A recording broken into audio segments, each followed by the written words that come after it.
I'm Daniel Johnson, member of the Scottish Parliament for Edinburgh Southern.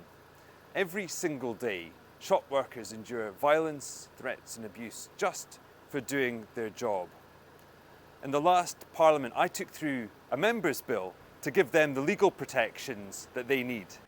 But above all else, I would like to say thank you to the thousands of shop workers who have supported this initiative, and say thank you for the job you do, keeping us fed, keeping us safe and upholding the law.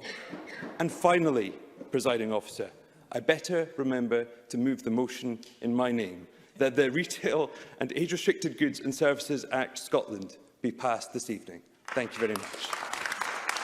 A year ago, that bill became law, and I've been spending the last few days and weeks talking to people working in the industry behind the shop counter, both about the impact these incidents have, the difference the law will make, and what further changes they need so that they have the response and the protection they need to put an end to these horrific incidents of violence, threats and abuse.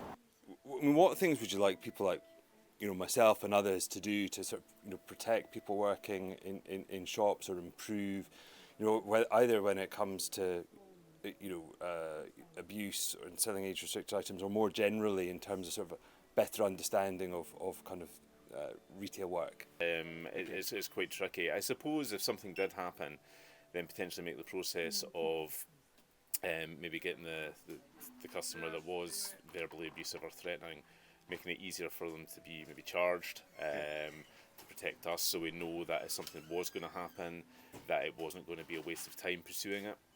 Just having that confidence that there'd be just knowing that if something was going to happen, then we have CCTV and potentially track them down, show that to police, and then they would be relatively easy to hopefully follow that up if need be, and it wasn't going to be a long, lengthy process that at the end of it may come out with no results. Yeah, great. Well, look, thank you so much for your time. As a former shopkeeper, I always don't like intruding and getting in the way of the shop floor, so thank you very much for giving up some time. I really appreciate it, so thank you.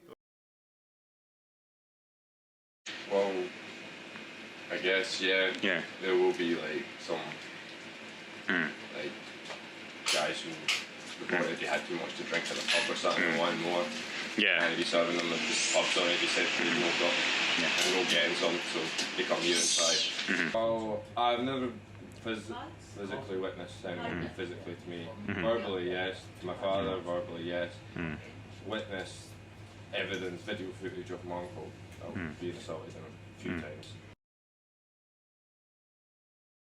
I'm Daniel Campbell. I own the Leaf Bean Cafés in Edinburgh. So on a couple of occasions we've had abuse from member staff, to a member staff.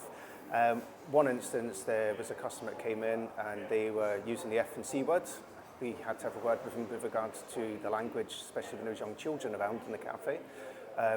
This resulted in about 5 minutes later them returning back and chucking their food at the member staff. We had to ask the member staff had to ask them to leave, and was physically shaken by this as well. During lockdown, there was somebody also who decided to pick up a rocky road and chuck it at the member staff as well, who's behind the counter. Not just the staff, but customers should always be in a safe environment when they come into a cafe, restaurant or pub. They shouldn't ever have the fear of somebody being abusive, aggressive towards them. Regardless if they're on the front or behind the counter. Having a bill in place in which we can have a response, which would give the staff just a bit more peace of mind. They would know that they have rights and that they wouldn't feel that they are just left on their own devices, and it just gives them a little bit more support, a bit more security, a bit more peace of mind, to know that there is something there to protect them and to protect the customers in an event like this actually occurring. So looking to the future, it's clear that we need to, first of all, look at how this change in the law has been working and what further changes we might need. But we must also call on employers to work and help their staff so that they can have the protection they need in the workplace.